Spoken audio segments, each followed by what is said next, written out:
Has everybody had a good weekend? Yeah, everybody excited about the week ahead? You've got, some of you are like, no, I've got to see that cousin that I don't like. Yeah? Some of you are like, oh, I've got to be around that uncle and aunt that just don't get it. And, or you got to be around your brother or your younger sister or something like that. But I don't know about you, but Thanksgiving is one of my favorite holidays. Does anybody else like Thanksgiving? It's just a wonderful holiday and something that we don't have. We don't celebrate it in Ireland, but I wish that we did. But I hope that you all have a wonderful Thanksgiving this week. If you are traveling out of town, we hope that you have a safe travel with your family. And this week, I encourage you, and we talked about this in Wednesday night Bible study, to say thank you this week. Say thank you to somebody that maybe you take for granted and that you appreciate, but you don't really tell them that. And so I encourage you also to do that. I don't know why I'm carrying this. Anyway. We're glad that you're here. Tonight we're talking about Goliaths. This is week number 2. And who did we talk about last week? We talked about a big dude called... Oh, well, it's kind of up there. That's embarrassing. Last week we talked about 2 things. We talked about acknowledging the big things that are in our lives and also how we begin to confront them. We talked about looking at some of the things that are in our lives that are somewhat scary, somewhat intimidating, and some things that, frankly, we'd rather run away from. And so we talked about what are those things. First of all, your first step is to notice what they are, to speak them out loud, and then we move on from there. So tonight we're going to look at a little bit more of the story of Goliath. Does anybody know what book of the Bible the story of Goliath is found in? Trivia question. Anybody know? If anybody does know, actually we've still got Jolly Ranchers up here, so you could be the... Oh yeah. Anybody know? No, not David. There's no book called David.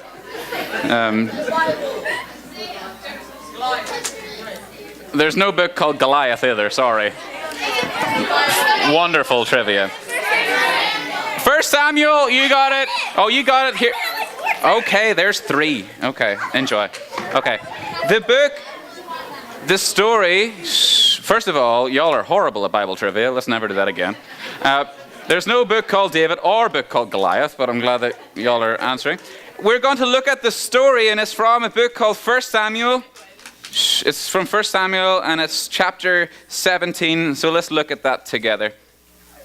And so we're going to pick up at verse 38, and we're going to read a little bit about it. So, then Saul outfitted David as a soldier in armor. He put his bronze helmet on his head and belted his sword on him over the armor. David tried to walk, but he could hardly budge. David told Saul, I can't even move with all this stuff on me. I'm not used to this. And so he took it all off.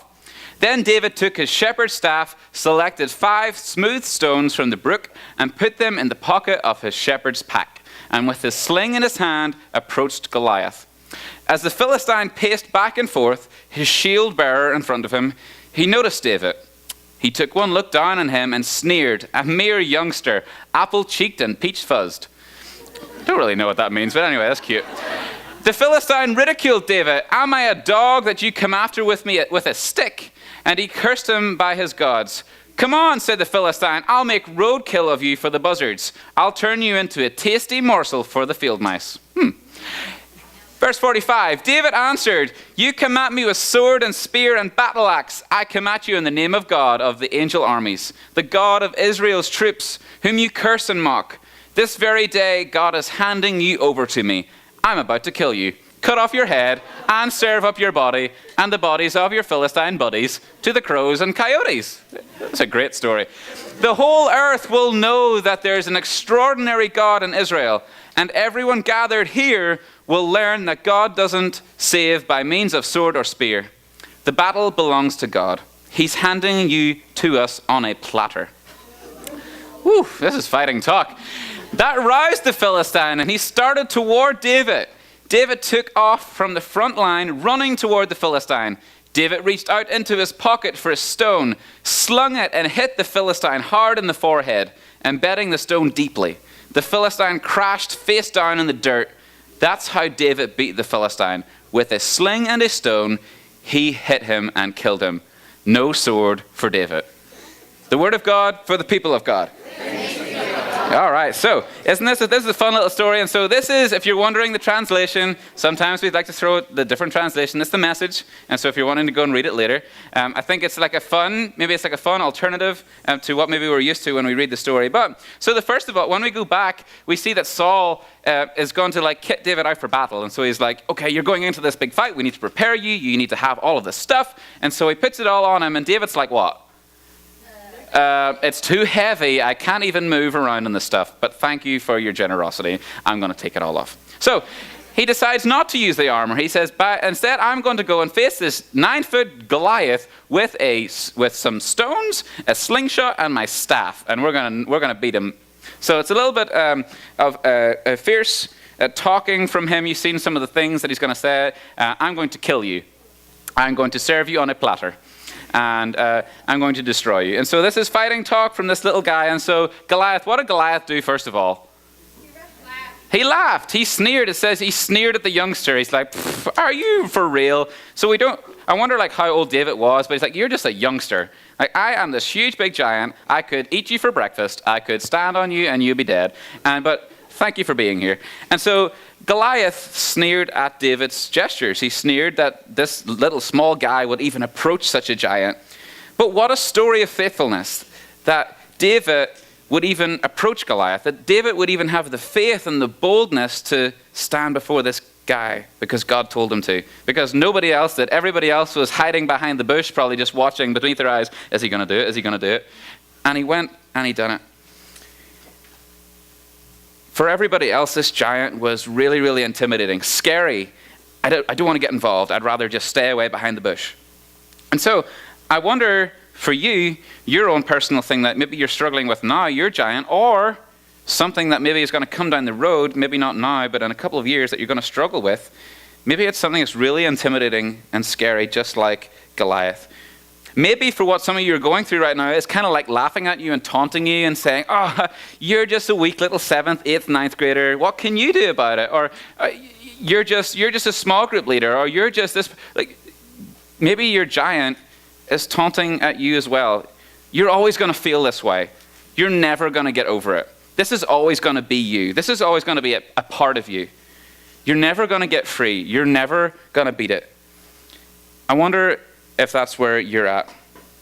So if we go to the story and we see something that David is faced with this giant, God doesn't say, okay, I'm just going to provide you like a little way out, like the ground's going to swallow you up and you're going to disappear and then you don't have to face the giant. Or there's going to be like this big portal. Do you ever watch these shows that there's like a big portal and they like jump into the portal and then they'll end up in a different land or something? Is that just me and sci-fi? Okay, anyway, let's not talk about that. God doesn't provide him an out and say, I'm going to get you out of the situation. But what God does instead is God provides and God prepares him for battle. And he's going to do the same thing for you as well. Jesus wants to help you in your battlefield. Jesus wants to equip you with everything that you need to be able to walk in freedom. So, last week we talked about some of the things that maybe you're walking through, or maybe you see some of your friends walking through, or maybe something that will be coming down the line. Things such as fear, anger, depression, temptation, complacency, all of these different things, and maybe even so much more. Even for some of you this week, it may be, after speaking last week, I had some of you guys come and talk to me and say, some of the stuff that my giant right now is actually my family. And actually being at home right now is really, really hard because I'm in the midst of turmoil, I'm in the midst of fighting, I'm in the midst of all this stuff. And so maybe for some of you guys this week is actually really hard because you're having to confront a lot of stuff that's going on within your family. God is wanting to equip you. God is wanting to help you out. God equipped David, this small little shepherd boy that everybody else thought was unqualified. And you're thinking, okay, I'm a 7th, 8th, 9th grader. I'm an adult. I just don't feel unqualified. I feel unqualified. God equipped David for the battle to help free the Israelites and to bring glory to himself. Jesus died to free you and me to bring glory to his name. Isn't that awesome? Jesus died to free you to free me, and to bring glory to his name. And he's not just saying to you, okay, I want you need to try harder. I mean, Jesus is not saying, hey, you're not putting enough effort in. I need you to try harder. He's not like that coach that's on the sideline like, I need you to do more. He's not asking you to make everything new on your own.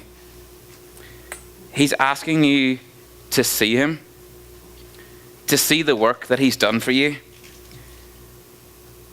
and to believe again that he can raise any single one of you from the ashes of defeat. Your Goliath must fall, just like the giant in this story. Now, for some of you, that may be a process. I talked to you last week about the giants that I faced whenever I was y'all's age, and do you remember when I said like a giant sometimes doesn't automatically become this huge big thing, as it can, sometimes it can, but sometimes a giant starts off real small. Like Goliath always wasn't 9 foot. Like he started off small and he grew. And so sometimes our giants start off real small, and like mine was wanting to always try and fit in and to please people, and then it suddenly grew into addiction and grew into this huge big thing. And so I talked to you last week about that, but also the giants that I'm currently facing in my life, and it's stuff that I'm walking through currently with Caitlin and her family right now. Realized that yesterday, in 2 months, we're getting married. Isn't that crazy? That's wild and exciting. But right now as well, we're still walking through what this even looks like. And there's this huge big giant, several giants actually. It feels like we're walking through like an army that's in front of us. But God is there, and God is preparing. And God is equipping us almost with the stones that is necessary in order to take down these giants one by one. And he's going to do the same for you. This may not be an overnight thing, and maybe you're saying to yourself, I'm really struggling because life is hard. I just feel depressed and I don't want to go through the day to day. Or I see this friend of mine that is just really struggling and I just want them to be happy. My home life, I would love for this to improve. God is equipping you to be an agent of change, just like God equipped David with the stones necessary. He's equipping Caitlin and myself right now to face each of these giants one by one over time. And I know that it's scary, and I know that it's intimidating, and I know that sometimes you just rather run away and go into your room and watch Netflix, because that's what we all do. But God is wanting to equip you for the battlefield. He's not going to leave you. He has never left you. He's actually right there beside you. Sometimes we tend to wander. So I wonder, the band are going to come forward, and we're going to sing a song. It's a song that we learned last week. It's a song called "Every Giant Must Fall." Casey, could you put up the chorus of that? I'd love for us just to read. It's a song, if you want to look it up, it's a song called "Every Giant Must Fall." It's by Rend Collective, and so you can go on YouTube that and find out the lyrics. But here's some of the lyrics that we're about to sing. Every giant will fall, the mountains will move. Every chain of the past you've broken into. Over fear, over lies, we're singing the truth that nothing is impossible with you. That God, you can do anything.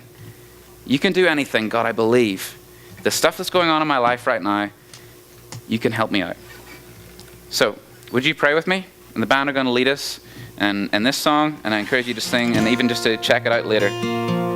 God, thank you so much for tonight. Thank you for bringing us to this place.